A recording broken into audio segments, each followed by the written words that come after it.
Hello, and welcome to Who's in the Pew? I'm Melissa Pici, editor of La Fe magazine. This show is an extension of La Fe and a production of We Hope, which is run by the Diocese of Laredo's Communication Department. Each week, we will get to know someone new and learn a little bit about his or her unique involvement in our diocese. We hope you will enjoy meeting others who sit in the pews of parishes right here in the Diocese of Laredo. Hi, and welcome to Who's in the Pew. Joining me today is Corina Salinas, a parishioner at St. John Neumann Church here in Laredo, Texas. And she volunteers her time there and is involved currently as the ACTS director for the Women's Retreat. Welcome, Corina. Welcome. Thank you. Thank you for the welcome. Yeah. Yes, Corina. Now, this is a busy time for you because you have the ACTS Retreat starting next Thursday, almost a week from today. What's been your prior involvement with ACTS, and how has it been directing ACTS this time around? It's a new experience. As a director, it's a new experience. Normally, I serve as a spiritual companion. That's been my role. That's been my only role on retreats. Really? And this time around, I'm serving as the director. So it's a little different. So I know my heart is with spiritual companion, because that's my background and my certification. Okay. Yeah, Tell me a little bit about that. It's your background, and you're certified to be a spiritual companion. Yes, I am. That's specifically through the ACTS program, correct? It is. It's a huge component. The spiritual companion is a huge component in retreats. And so they developed this program specifically for that. So it's when I did my program, it was a 1-year program of a lot of studying, a lot of writing. Of course, we had to write papers, read books, and then also finish up the whole component with a practicum that we had to actually serve at a retreat and put everything that we've learned into practice. Yes, into practice. And this program was held not locally, right? This program is out of the Oblate Theology School in San Antonio. For those of us that, like myself, that don't live in the area, we did Zoom classes. Oh, that's so great. they did face-to-face in San Antonio, and then out of the area was on Zoom. Yes, that's wonderful. So you were able to complete the coursework in the comfort of your own home, yes, so to say. And you said it took a full year. It took a full year studying. Yes, initially we initiated with starting the program with a retreat at the center. So we all have to, no matter where we lived, some were out of state and some local. Wow. So we all flew there or drove there, and we lived our retreat there at the center initially, and then of course we went back to our locations and started our classes on Zoom, and those that live locally had to go locally. That's the requirement at that time. Sure. And then to finalize our whole program, we had to go back to the Oblate School and finish up with a retreat. And then the retreat was on total discernment as to, do you want to proceed with the program or not? Oh, wow. And so it was a whole 3 days of probing and discernment, and they would send us off and bring us back and says, okay, where are you now? And ask us questions. Do you want to continue with this program? And eventually 100% of us said yes, and we moved forward. But from my understanding, there's some at some point that they decided that during that course of the retreat that they don't. Wow. That's really an important component, because I'm sure many, after committing so much time, feel like, okay, I need to continue with this. But that seems like something that's so important. When you're serving others, you really have to give it your all and feel like God has called you to this. Mm-hmm. So I can see where that's so necessary. And such an important step to have people discern, okay, yes, you've gone through this. Yes, you've committed, but are you still feeling that call? Is this still where you need to go? That's beautiful that the Oblate School of Theology does that. Yes, it was through a lot of prayer.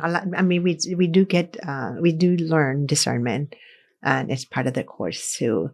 And so, knowing the skills of discernment and sending us off into different areas, is go to your room or go outside, go to the church.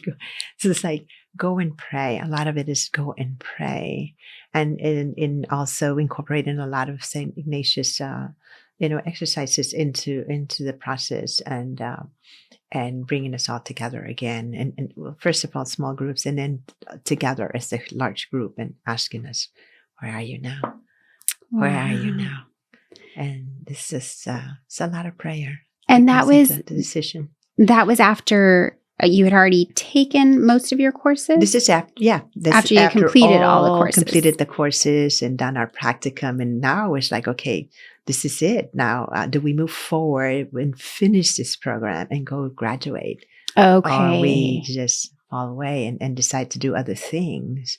And it changes when we start the program. There's people that their calling is different, and they find what I'm studying is not going to help me what I want to do.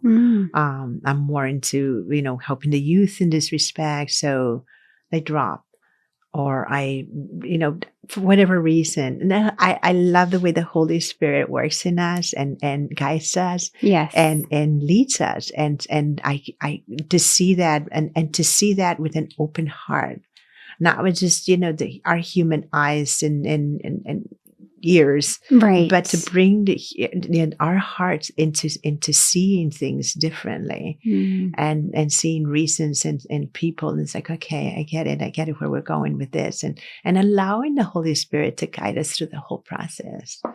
Well, that's beautiful. It is. What were some of the courses that you took, that were a part of this program and preparing you to be a spiritual companion? We had 3 spiritual directors that would lead us in the course, and they would divide us into different groups. And then we had the professors, which most of them are priests, from the Oblate Theology School, come in and teach us the different components of the course, like Christology.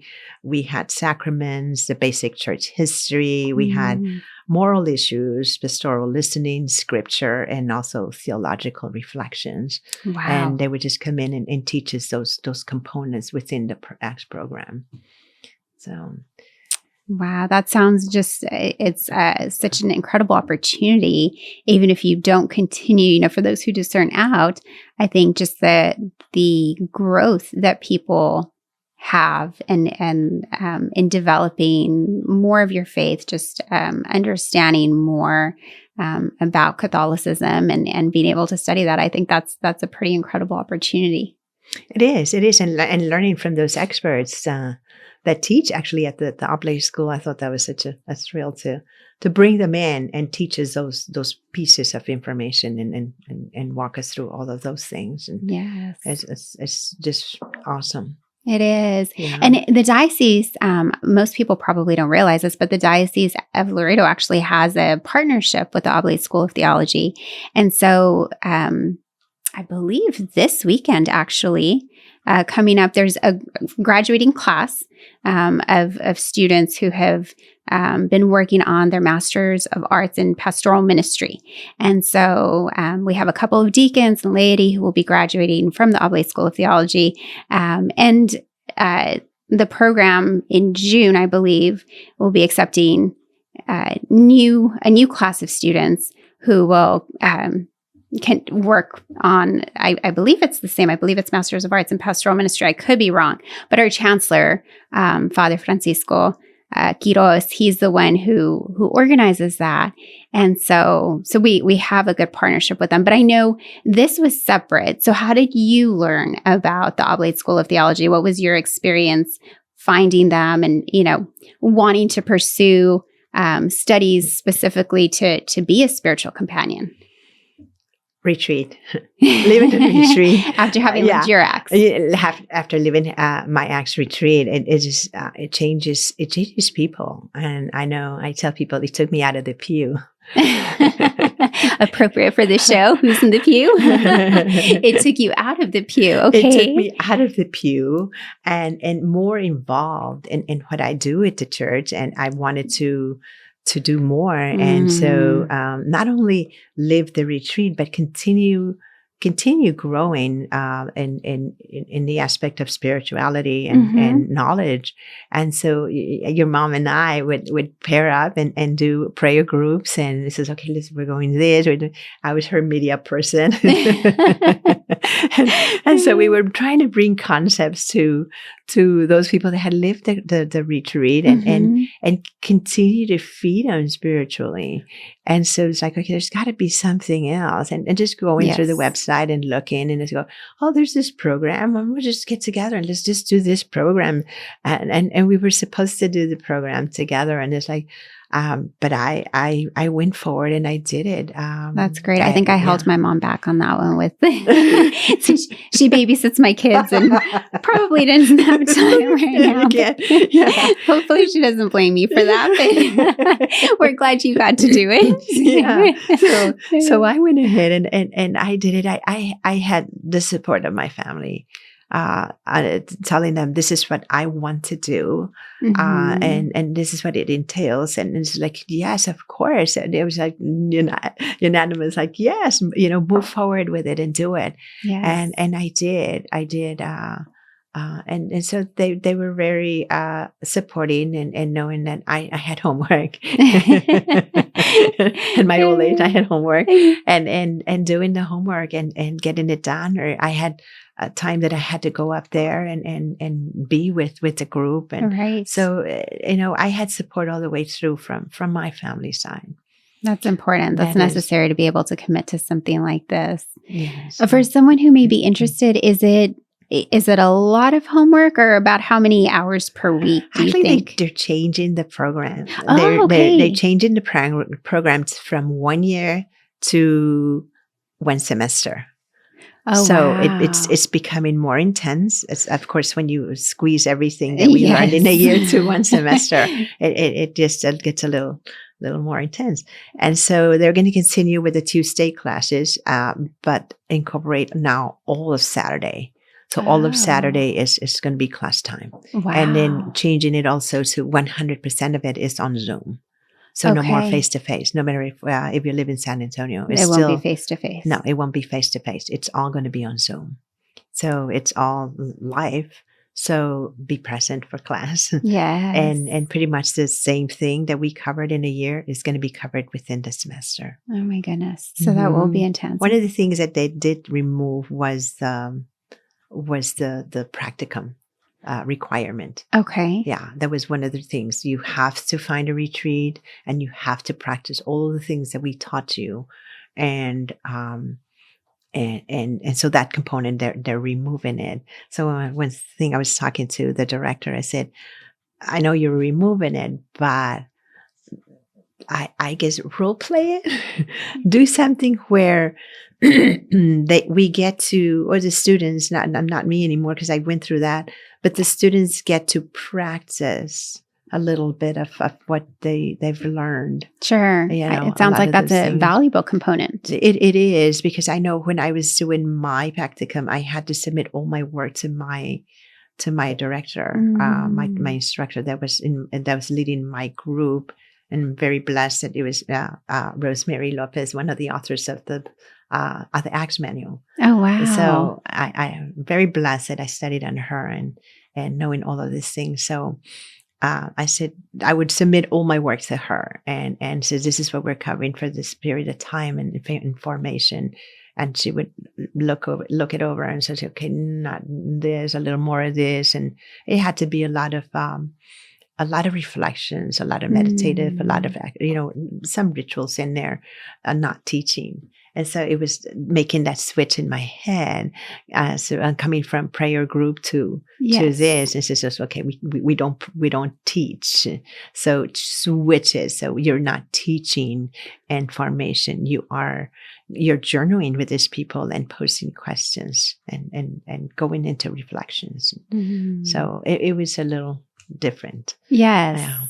But that's a beautiful role to fill, to journey with others. Yeah. And I can see how I think naturally people want to, you've studied, so then you want to naturally teach. So learning that, okay, no, but in this role, it is more about journeying with the other person, kind of seeing where they're at. And so now you're trained as a spiritual companion. Mm-hmm. Are there any other spiritual companions here in Laredo? No. Any other trained? No. No, I am the only one trained here in the city. So anybody else that goes through the program, I would have to mentor them. Oh, okay. I would. That would be my role, to mentor that individual for their what they're going to be doing in retreat. Wow. And so then how does that play into, because I know, the Acts retreats take place at different parishes across the diocese. Mm-hmm. So as the only trained spiritual companion, what is your role in regards to all of the individual Acts retreats? Because each retreat should have a spiritual companion, correct? That is correct. Each retreat has to have a spiritual. Has to have. Yeah, a spiritual companion. Yes, and do the role. And it's all spelled out in the manual how all of these things are supposed to be done, and and do the role the way it's supposed to be done.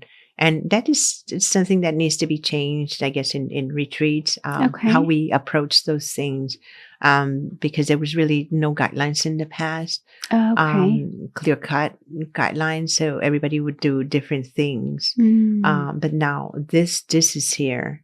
And so they took out devotionals out of our formation, and this is what we need to do. And a huge component of our formation is this. So you give the spiritual companion a big period of time in the meeting to be able to walk through with the team with a lot of this information, with the team. So in preparing staff. Yes. That's part of the spiritual companion, or that is the spiritual companion's role. Even prior to the actual weekend of Acts retreats, they're helping the staff. Right, and help them to grow spiritually as we journey through this process of getting ready, and then being available for. Because we still have parts as spiritual companions. We do have parts in within the retreat once we get there. Okay. And also our major part would be with the retreatants. Wow. Yeah. That's beautiful. I know it's been a while since I've lived a retreat, but I can say actually in my college days, I think that was the last time I had lived retreats. And I think so many people enjoy, in staffing retreats, you enjoy being able to help others. You enjoy that, being able to serve others. And I can certainly say, staffing it, there's a big difference when you live it and when you staff it. Mm-hmm. And in some ways, for me personally, I felt like I was able to grow, more, and maybe it wasn't necessarily more, maybe just in different ways, staffing retreats. But I think there needs to be a balance between giving of yourself. If you're going to be giving and you're going to be serving, I think we can forget that sometimes, we need to be nourished too. We need to feed ourselves, because you can't give if you're empty. And so you have to take that care to continue to grow spiritually, because even if you've lived a retreat, even if you've, if you're a cradle Catholic, and no matter how much you've been involved, it's important for all of us, wherever we're at, to continue to grow in our faith, to continue to nourish that, and to place that relationship with Christ first, to be able to again, to serve others and to feed into them. So I think that's beautiful that that's something that I hadn't heard about prior to. Really, my mom was the one who had shared with me with her work with you, and since she's serving as a spiritual companion with this retreat, she shared that with me. But I didn't realize that was a role. Right. So I needed a spiritual companion for this retreat, so I asked her to help, and I said, I will guide you. I will guide you through the whole process of what you need to be doing every week, and with the group. And she said, "This is it. I love it. I love it." So I'm glad she's enjoying it and doing it the way it's supposed to be done. That's Yeah. great. So then for other retreats, let's say, another parish is going to host an Acts retreat. Mhm. As a spiritual companion, would you go in and, as you've done with this retreat, you would train the spiritual companion that's assigned for that retreat? Or are you actually supposed to serve as the spiritual companion, since at this point, since you're the only one trained here? What does that role look like? It all depends how they want to handle that. Okay. Yeah, it depends. It depends on what they want to do. I'm Okay. available if they want to tap into what I for my help. I'm available for that.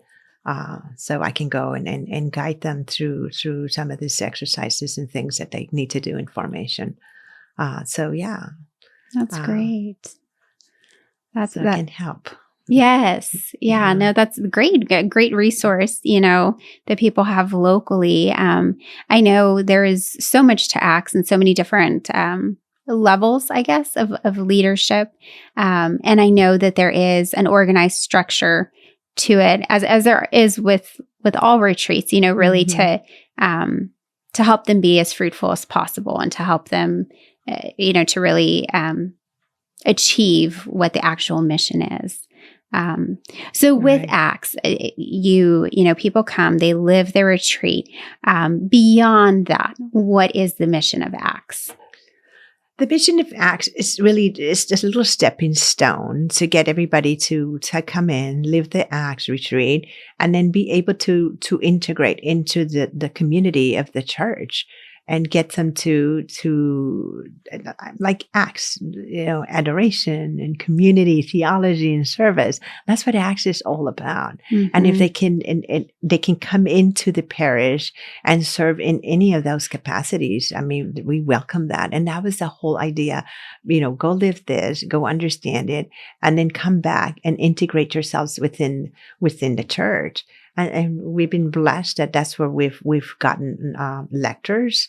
We've gotten some of our Eucharistic ministers, some of our choir individuals. I mean, if you tell them to stand up, I mean, they're there, they're there, and so it's pulled them again out of the pew and into service within the church, and even put some of us into adoration. We have nocturnal adoration that we hold the second Saturday of every month, and some of us are drawn into that. Yes. To go spend Saturday night, 9 o'clock to 11 o'clock, adoring our Lord. And so that's what we do.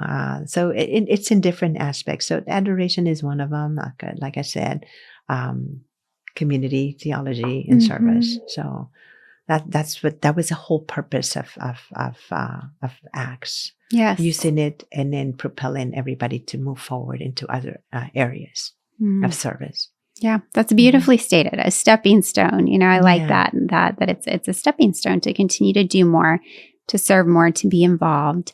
And what are some ways, because I know you volunteer your time in different ways at St. John Neumann. So what are some of the ways that you've helped in the past and that you currently help there at the parish? I am the lecture coordinator for St. John Neumann. So I help coordinate lectures for all of the masses. So I've got individuals that help me with the schedules and make sure that all the masses have lectors in place for all of the masses. Okay. And especially our special masses that come up in Advent and of course Lent. So I oversee a lot of all of that. So that puts me into the liturgy meetings and so where I serve as their secretary. So all the ministries get together and we all go into this liturgy meeting. So that's taking care of all the ministries within the church.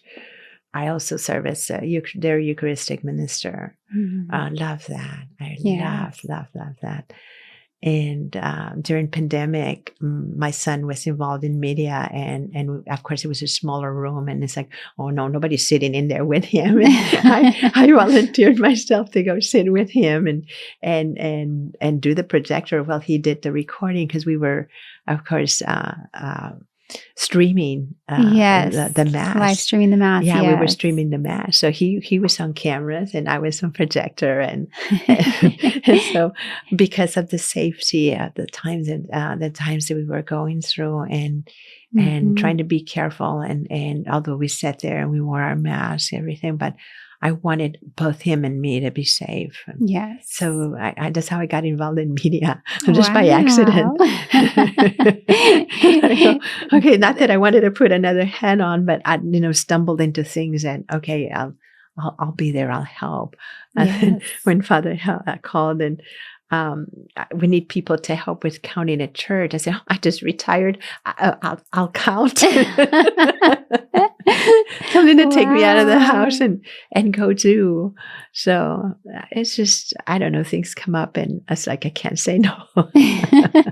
That's beautiful. It's beautiful that you have the time and that, you continue to stay active, like you said, and you're helping the parish out, and going back to the live streaming of Mass, something that most of our parishes, most if not all of our parishes did during the pandemic. I think many people were introduced to new roles, right, and learned, new skills during that time. I mean, everybody kind of got comfortable with things being online, with, meetings online, and got more comfortable with computers. And I know we've talked about this a little bit, you and I, prior to this recording, but I know the pandemic was a particularly difficult time for you. It was a difficult time for everyone, but it hit you personally, and you dealt with some loss, with a lot of loss. A lot of loss, yes. During that time. Yeah. What, if you don't mind sharing, a little bit of your experience and kind of how you made it through? A lot of faith. The maturity in my faith, I think it's what got me through. A lot of what we went through as a family, and with the loss that we had. It started, of course, in 2020. We had to shelter in place, and yes, and I was working in a medical facility, and so we had to continue to work, and doing it in a different way, where we would show up in mask, and like I was sharing earlier, driving to work, and nobody on the road, looking out the window, nobody outside. It was just a very lonely and scary time. Yes. And how we were accepting our patients and processing our patients had to change too. So technology had to be upped.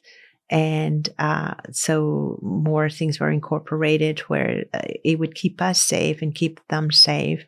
And I thank God that we kept up with a lot of our technology up until that point, that right, when those changes were coming, we were able to increase our technology and be able to do a lot of things through phones, where we would send, everything was in place, and it was just making a little switch and sending everything that I had set up on kiosks onto phones now. And people would continue, they were familiar with our kiosk, so they were familiar with what was coming into their phones as far as all of their progress note questions and check-ins and so forth. And so they were doing those things on their phone, and then a computer would alert us they're here and they've completed their information. So we go out to the door and go get them and bring them in and screen them before we would bring them in, and try to keep everybody safe all the way around, from the staff to the patients. So, so that was different. And I tried to be very careful, and people tried to be very careful with each other. And we ate at our desks, or we ate in our cars.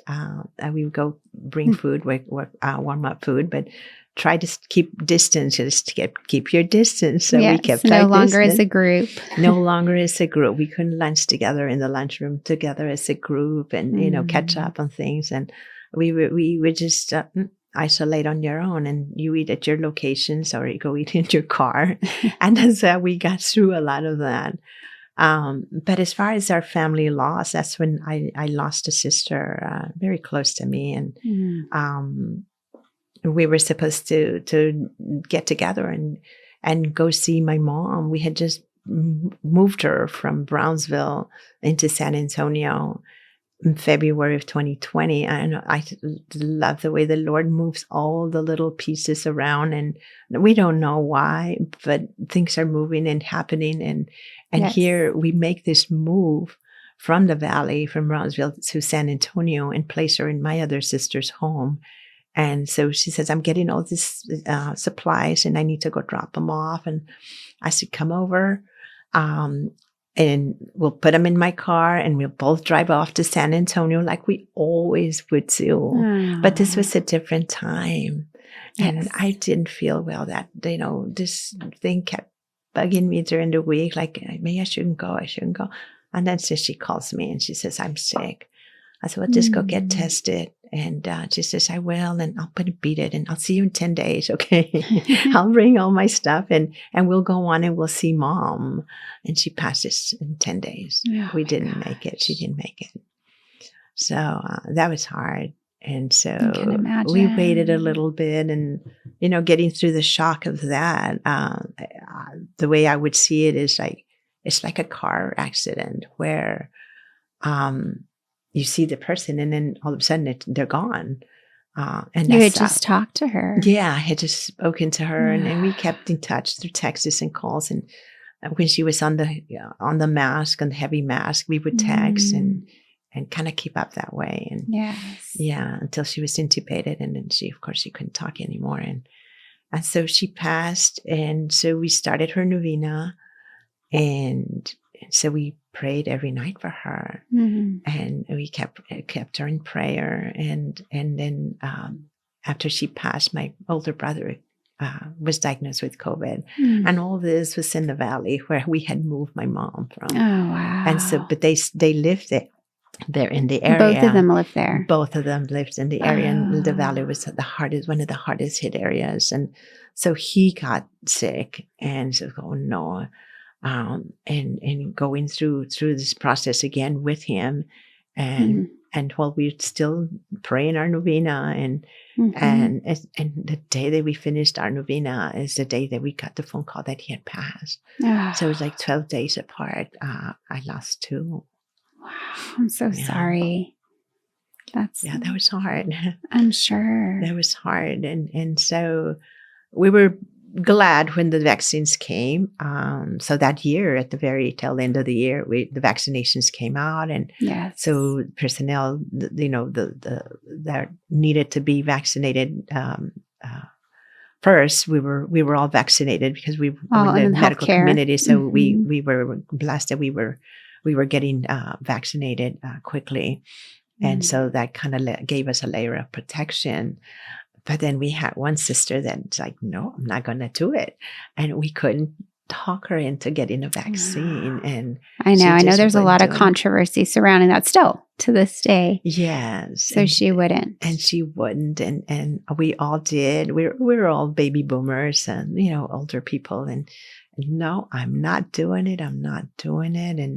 And she would continue to substitute, school substitutions. She was a retired principal, and I said, you be very careful because you're going to get exposed. Yes. No. I deal with the teachers, and I go, you're still going to get exposed. And she did. She got exposed. And so she passed last year. Oh, wow. And I don't know why, they last 2 weeks. Once they get sick, they last 2 weeks, and she did, and she passed too. So I lost three siblings to COVID. Wow, that's it's such a surreal thing. I feel like to look back on, to think of when it all first hit, when we shut down. How we were all affected during that time, and obviously it's still affecting people. And the effects of it, that impact, having lost 3 siblings, that impact continues. And I think, I think we learned a lot during that time, the importance of community and, having to isolate. I don't think anybody enjoyed that. And we grew a lot. It's sad that there was so much division, during that time after uniting so strongly. I know that kind of constantly nagged at me was just seeing how our country just became so divided. And still the topic, will divide people in the vaccinations and where people stand. But you can't deny, that everybody was impacted by this, that there was a lot of loss, and that it was a very difficult time for many people. And just going from, like your experience, you're talking to somebody, everything seems to be okay, or they feel like they have the strength, they're going to beat this.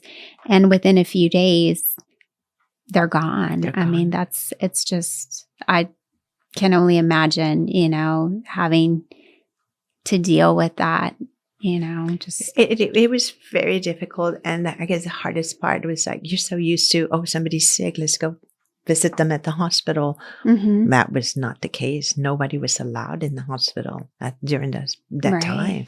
No one. And also the funerals. That's right. There was also, don't come. We'll do what we can, but don't come when the area is just like booming with cases and it's like, no, stay in your location, stay in your place, don't come. And so all this was so different and so hard to deal with because that was not the natural, process of things that we normally do. Right. And it was out of the ordinary how to deal with all these things. So if there's a lot of, I guess, residual problems, it's because of what we went through, of all of the things that we went through. Yes. That leaves a little lasting impression on people. Yes. Yes. Well, during that time, I know for La Fe magazine, I had interviewed two people with issues that published during the pandemic. And one of them, she worked at a retirement home and she shared, her experience of how nobody was allowed to come visit the residents for their own. I mean, obviously that was a population that was very susceptible to this. And she said it was very sad because for those who had dementia, who had Alzheimer's, they just felt, like their family, their loved ones had completely forgotten about them, completely abandoned them. And for others too, who couldn't understand what was going on and couldn't connect with family. So that experience was just, all of it was just so heartbreaking. And then I know I had also interviewed a young man who had just graduated from nursing school right before the pandemic hit. So he just entered, the nursing field and just started working at one of the local hospitals. I think it was Laredo Medical Center. And he just said, the amount of death that he saw, it weighed so heavily on him. And it was very difficult to see that. And I can't imagine just, you're starting out in your medical career and you're thrown into a pandemic and you're thrown into these long hours. And you're seeing all of this, people suffering, people, the loss of it around you constantly. It was such a difficult time. So I know, again, so many impacted by that. And obviously very grateful that we are no longer experiencing it on that level, that we've come through that. But definitely a lot that I think, a lot of opportunities to learn and to grow through that, to appreciate life more and to appreciate family more. Right. You become closer, you become tighter, you become like, what is, we're doing this, what are you guys doing? How are you handling this? It's like, yes. Well, that of course, I know with my daughter, and she had to work from home now. And so immediately they took them home and it's like, okay, we're working from home now. And so, but a lot of places were doing that. If you went out to a building and worked behind a computer, work in front of the computer in her home. Yes. So that was like, okay. But if you work hands-on, grocery stores and hospitals and medical facilities, you couldn't. Some of it was you could do it online, like virtual visits. Yes. But if you needed to see the patient, that was different. And not all specialties stayed open during the pandemic. Some of them were considered not essential. Mm-hmm. So they were shut down. A lot of procedures were put on hold because they were not emergencies. And so people were sick, and we saw that, during the pandemic, how some of these people were getting sicker and dying because they had no room for them because of the pandemic. And very different. Yes. Very different. Very sad time. I don't think anyone will forget anytime soon. No. They won't. Well, moving away to a more uplifting topic, we talked about the importance of family and just valuing them more. And you mentioned your daughter, so you have a daughter and a son, correct? I do. Yes, I do. And they're both grown children. They're grown children. Yes, they're grown children. And my daughter just got married last year, and she had a baby this year, and so she's our little pride and joy. And so we FaceTime every day, and oh, look what she's doing now. She's babbling, she's rolling, she's whatever the baby's doing, and so that's such a blessing to see that and. To grow with them, even if we're not there physically, we're that's the beauty of the technology. Yes, that we can see that until we can get together and see her in person, face to face. Yeah. Mm-hmm. Mm-hmm. So she doesn't live here in Laredo. She doesn't. She lives in Austin. In Austin, yeah, they both live in Austin. Mm-hmm. So. Oh, okay. Your son's there too. No. My son-in-law and her. My son lives here. Your son lives here. Okay. Yeah, my son lives here. He's our pride and joy too, and he's getting ready to graduate from the culinary school. Oh, this next week. Well, I'm at retreat. Oh no! Yeah, that's a difficult one. So she says, "I'll come and I'll videotape. I'll videotape for you." And again, the support of the family and understanding my role that I have to play in what I'm doing for this retreat. And it's like, this is your responsibility, and that's where you need to be. And I get that from both of them, and I'm so blessed to hear that from them, and my son understanding that, because he's also lived his Acts retreat, and it's like, no, you are the director and you are needed there, so you stay there. Wow. He's telling you. No question about it. Yeah, like, no, I gotta be there. It's like, no. This is what you're doing, and this is very important. So you have to stay there, and don't you worry about me. I know you're there in spirit, Mother. And it's like, that's such a blessing to have them grow like that, especially him that's grown a lot. And so we do a lot of, family prayers at night, and we gather and pray our rosary and bring everybody into prayer. And so learning a lot of those things and putting them, it's beautiful to see them put them into practice. Yes. Yeah. No, that is. Is that something that growing up, with your kids, that you all would make time to pray together as a family? More so now as adults. Back then it was going through the mandatory for the sacraments. And it's like, Catholic mothers, it's like, got to get them to the catechism, got to get them to communion, got to get them there, got to get them to mass, and continue to teach. Church. I remember when he was young, we stayed in the back pew, and it's like, and there's a tabernacle over there, and there's and people turn around and look at us, and I said, sorry, I'm teaching, reinforcing, concepts that they were learning, and just bringing them into church and teaching them where all these things or whatever they were learning. I would reinforce it at home, and then of course bring them and give them a visual at church. And so just continue to bring them and just continue to bring them. And when he started to drive, and I would have to meetings out of town, and where is he? Well, he would be at church. Oh. I said, he learned to drive. So where would he go? First thing he would go to church. Really? And I go, that's such a blessing that, I mean, he could be at parties, he could be new, but he was driving himself. He'd be at church.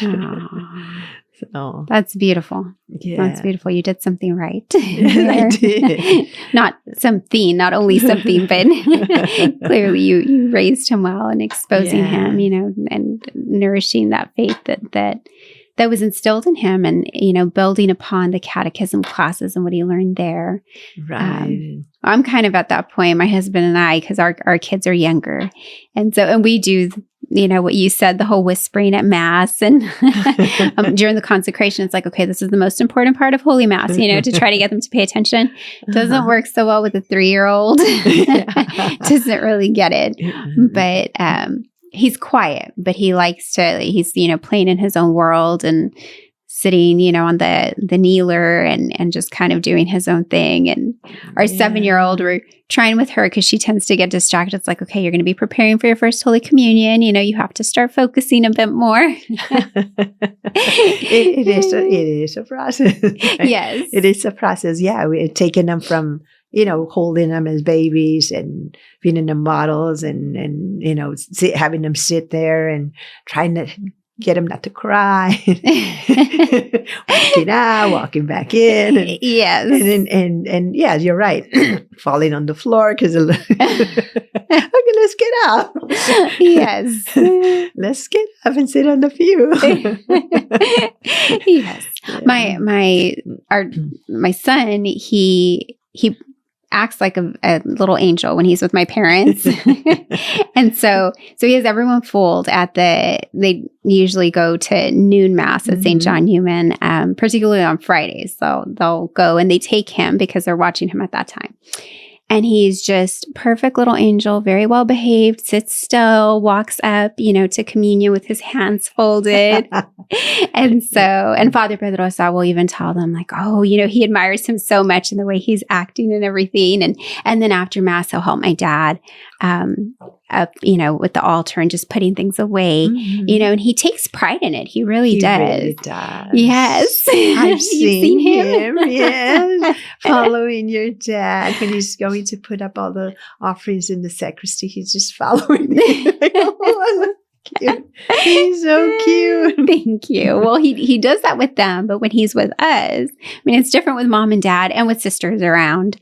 So he's not quite as much of an angel. So when he does stand there, with his little prayer hands, I'm like, okay, it makes up for the talking and moving or fighting with his sister because she got in his spot but at least, it takes a lot. Like you said, it's a process, right? It takes a lot of constant formation. And the difference is he goes by himself on Fridays. Yes. And he has to deal with his sisters. Right. He's expected to be more mature. And That's right. He's the only one. Yes. Yeah. And it's important too to, since a young age, all of that is important, for kids. I know we used to live in Houston, and we used to be at a parish where there was childcare offered during the Masses. And so people would, leave their kids. And that was something that my husband and I decided early on, we're not going to do that. They need to be exposed to it now.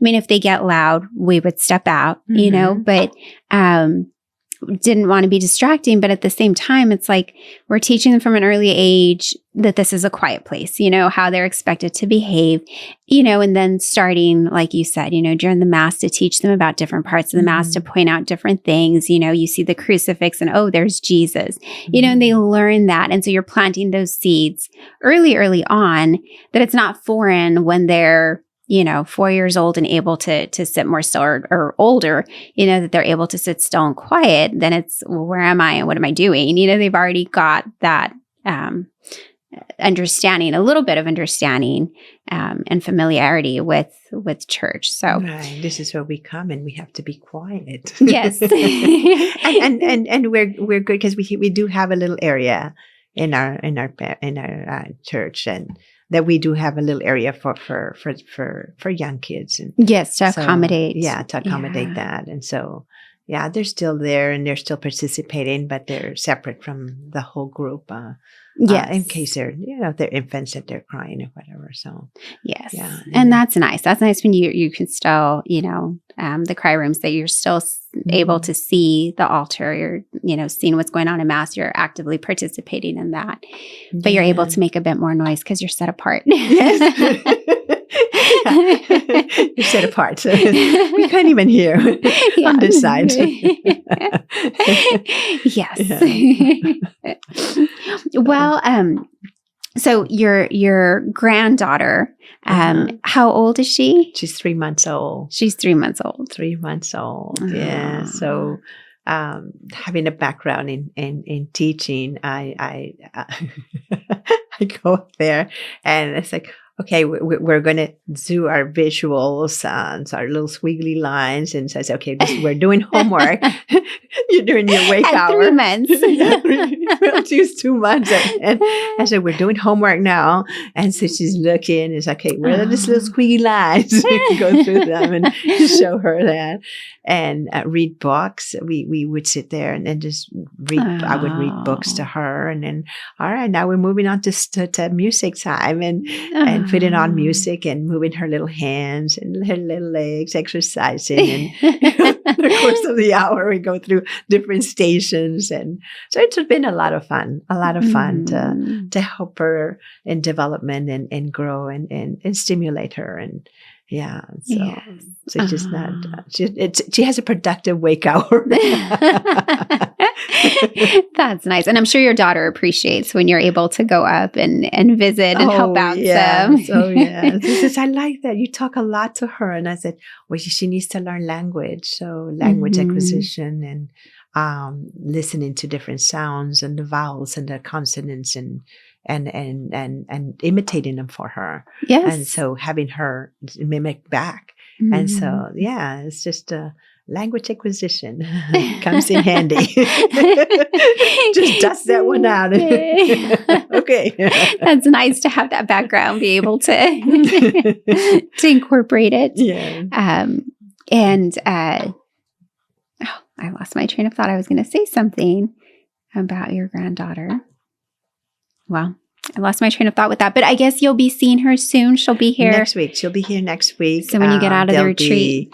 Yes, they're coming to for the graduation, of course, and my daughter this is a videotape, so you won't miss it.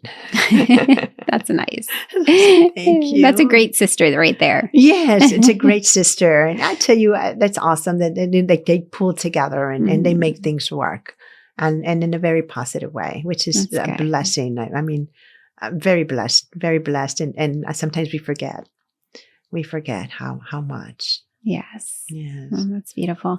And we talked about as children, as younger children with your kids, how you were preparing them for their sacraments, how you were, taking those opportunities at Mass. Were you raised Catholic? Were you a cradle Catholic? I was raised Catholic. My dad was a little more came with Judaism customs because of our culture, I guess our ancestry. Okay. Our ancestors were some of those that were expelled from Spain. And so traveling into Mexico and of course, into the area where we live down in the valley. And so now it makes a lot of sense, some of the things that we would do and some of the things he would say. But it was like the residual of the Judaism. Wow. That was happening, and no idea until my sister kind of pointed it out to us, because she ended up doing the whole study and tracing it all back to the ancestry, and ended up converting to Judaism, and explaining a lot of those things. This is like, did you remember this, and this that we would do at home? And that's all part of the Judaism, Wow. the religion. And so, but where we lived, we had a Catholic church, a small Catholic church, about a mile from our home. And so we were raised Catholic, and that's how we were raised as children. And we would go take our communion classes with the nuns, and that's who would come down and teach us. So yeah, I was raised Catholic, and we had no other like I said, other church other than the little Catholic church that we had. So wow. And you were one of 11, right? Yes, one of 11. Big family. Yes, yeah. So that gave us a lot of babysitting opportunities. So when we grew with to have our own families, our own children, we came with experience of holding babies and feeding babies and rocking babies. So. Some good preparation. Yes. So that helped, which is what I find that is different with my daughter.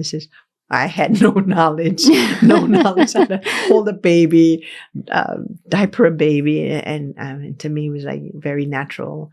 But again, there were so many of us. And so we were assigned children. The older ones were assigned the younger ones, and to care for them, to literally take care of them. Yeah. We were like built-in babysitters. Yes. Yeah.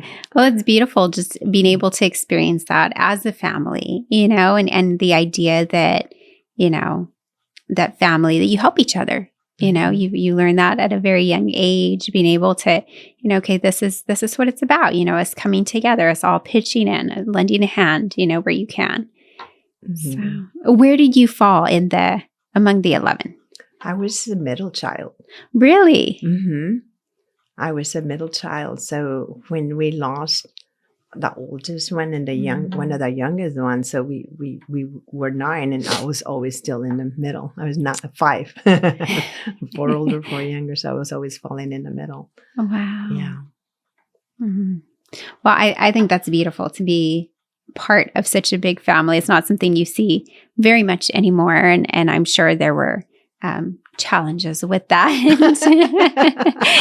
but also beautiful opportunities. Yeah, and we would make our own baseball team, and we didn't need anybody. We had enough. Yeah, that's what it is. Yeah, we had enough to play. So there was enough of us to play. So, and then we would play school. So we loved to play school, and I was a teacher, teaching the younger. Sitting them on. I remember they would sit in little rows and go to the garage, and I would instruct them, and that's what helped my younger sister a lot. I don't know. It was a lot of teaching her a lot of concepts from school. And so that helped her a lot. She finished very early. All thanks to you. She graduated very early. Wow. Yes. So she was ahead of the... That's nice. I'm sure that did help her. To go to school knowing a lot of those concepts, knowing how to read and things that we thought we were just having fun as children, not understanding. We're teaching concepts. Teaching concepts and teaching her words and reading, and she's preparing her for school, pretty much. And we were practicing our skills. And then, how appropriate that you became a teacher. I did become a teacher, and I taught for 10 years. all over actually. Really? Yeah, I started out in San Antonio and in Dallas, El Paso, Oh my and so there was goodness. my whole 10 years there in all first grade.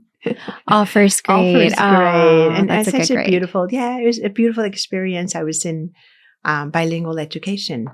And so I got my BA, and then I went and got a master's in education with that core in bilingual education, and learning a lot of linguistics and a lot of language acquisitions, and helping these children, um, bringing them in and teaching them concepts in Spanish and ESL, and back and forth, and teaching them all of those things, and making it a goal that by second grade they would transition into the English language. Oh, wow. But they would learn reading and writing in Spanish and English, and then making that transition so they can. Of course, we're in the States, so we have to finish and know how to function in English. Yes. And Wow. so that was beautiful to do that, and we did that in San Antonio, and then learned a lot more of the program in Dallas. So by the time I got to El Paso, I was kind of leading it from what I had learned. So helping them develop that Oh, wow. in their school system. Yeah. That's great. And so how did you then end up in Laredo? We moved. So this was you were already married. Yes, yes, all we those were. moves. Okay. So we ended up moving here, and then thinking, okay, we're coming back. I love San Antonio, and I thought we were moving to San Antonio, but we ended up here, and it was okay. And now I find it where it's very comfortable. It's very comfortable because I'm older. And it's like, I like not a lot of traffic. I can get around. I can get around a lot easier from point A to point B, and without a lot of traffic. And I just go to the church, go to the grocery store, and it's beautiful. Yeah, I do, get out, and I do, of course, get out to Austin, Houston, San Antonio, and, driving. Most of the places, if I need to drive, I'll get to those locations driving. But any place else, of course, we fly out. Yes. But that was it. That was my background in teaching. I got here and I said, no more. Everywhere I would go is like, okay, you get the troubled kids, help them out. Yeah, so that must have been very challenging. I'm sure very rewarding too. Very rewarding because I was teaching skills. I remember in Dallas, I taught this young man, and that's when we used maps. It was back then in the 80s. We were using road maps, and in one of our social studies classes, taking out the maps and just teaching those skills, and yes, and having some of those parents and come in and tell me that they were so grateful because their kid became the navigator. Oh, it's like you taught him how to read maps, and now he's the one that navigates us through the city. Yeah, that's great. Of course, in Dallas, it's like, okay, he actually helps us and read the map, and he's teaching us how to read the maps. But this is people that are the immigrants coming out of the country that relocate, and so they're limited in some of the skills. And so here, these children actually become their ears and their eyes and everything. And wow. But of course, they can't drive. They're so tiny. But if they can learn concepts, they do. And so they pass it on to their parents. Wow. So, I mean, it's just very rewarding to hear those things, and that what you're doing is making a difference. Yes. Yeah. Yeah. Well, kids are such sponges. Yeah. And so I'm sure, I mean, you said within basically a year, you'd go from, okay, both languages to really then transitioning them to English, right? Reading. I mean, in first grade, you teach a lot of reading. And so teaching them from coming in, how to form words and sentences to reading and writing paragraphs and taking them into writing stories. So we would give them little story starters, and those kids that were really advanced. It's like they go to town on it. It's like, and they go and they write a beautiful story. So it's just so rewarding to see them coming in. It's like not knowing anything and leaving, knowing how to read and write in two languages and even write stories and how to develop them. And so that is very beautiful and rewarding. Yeah. It is. So that came in handy with the kids. Yes. I had my own. Yeah. Applying it personally. Right. So like, okay, we're going to, and their tutor and their teacher. Yeah. So, well, Corina, I feel like we have covered a lot. We've talked about all sorts of different topics and your background and experiences and within the church. But is there anything else that you would like to share that we didn't cover? I'd like to invite everybody to the retreat. It's such a rewarding experience. And says, if you say anybody that lives a retreat, it's giving God permission to come into their lives. Pretty much, because you show up and you just let go of everything else that you live out there, and you just let God come into your lives and make that change in you and work in you. And so that's a beautiful experience. And sometimes it might be a little scary for people because they feel that I'm not ready. But going through what we did through the pandemic, nobody's ready. Well, nobody was ever ready. So we always have to stay ready. And so like I told you one time, I said, I try to keep up with my sacraments, and especially sacrament of reconciliation, because we never know. Since I do a lot of service at the church, I always have to be ready. And so being ready for church, being ready for God all the time. That's right. Yeah. And the Acts retreat, it's going to begin on May 11th through May 14th. So it'll be a beautiful Mother's Day gift for anyone that's a mother, or if not, you're not a mother, you're a sister, a daughter. Yes. Come on out. Any 21 years, 21 years on up. Very nice. And when it ends on Sunday, the Acts retreats always end with a closing mass, right? We do. Yeah. That'll be at St. John Neumann? That'll be at St. John Neumann. We'll come back and we'll have our mass at noon, and it's integrating everybody back into the church, community. Introducing everybody to St. John Neumann's church. Well, hopefully we'll be praying that you all do have a good turnout, and that God brings all the right people to the retreat that weekend. And I know, again, having lived retreats myself, I think it is just so beautiful to, you said, let go and spend that time with God. Yes. And that's what it is. That's what it is. Letting go. And letting go of everything that you live outside and being at peace. We learn a lot of things that when we get there, it's like being at peace and with yourself and letting God do what He needs to do. The Holy Spirit, let the Holy Spirit do what the Holy Spirit does and help you. Yes. And that's where a lot of things happen. Beautiful things happen. Well, it's such a change of pace from what most of us are used to is, where we have such a fast-paced life and we're always going. And, it's a run to work. And if you have kids, run around with the kids and wherever people are at in life, usually we fill our days, and it's very hard to step away from that busyness, and to find silence. And so I think for this, the beautiful thing about retreats is, it's not just a moment of silence, it's not just a set of a short set of part-time, but it's a whole weekend where you just kind of leave the cares of the world and completely just focus your attention on your relationship with God. And like you said, allowing the Holy Spirit to work. Yes. So and that's what it's about, because we do busy ourselves and forget Him, and so this is a time that we just focus on Him, Yeah, our things are going to be there when we come back. It's okay, but we come Yes. back with a different perspective. We do. Yeah, very true.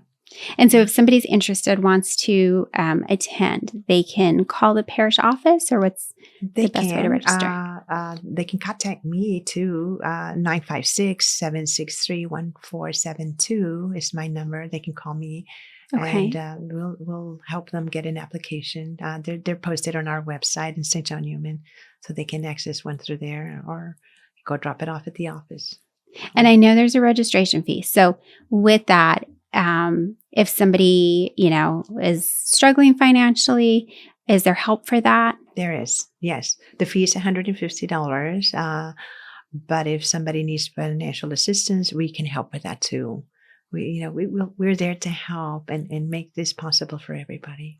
That's beautiful. And really, $150 sounds like a lot, but it covers all the meals. And sometimes we go out, to celebrate somebody's birthday over the weekend or something, and you can spend almost that much, on a couple different things that you do during the weekend, just, fun recreational stuff. You spend that much. So this is all the more worth it, spending that time with God. Right. But then I love that you all are able to offer some assistance, Yes. to make this possible for anyone who wants to take advantage of this opportunity, and this stepping stone, as you Yes. said before, to get more involved and in their parish and in the community at their parish. Correct. Well, thank you so much, Corina. It's been a joy to visit with you and to have you on here. Well, thank you so much, Melissa. Thank you. And thank you for joining us for another episode of Who's in the Pew. We hope you'll join us for the next episode. And we want to thank all of our sponsors, all of our supporters as well. This would not be possible without you. We encourage you also to look for the latest copy of La Fe magazine. You can subscribe online if you don't currently receive that at your home, and subscription is free. Thank you.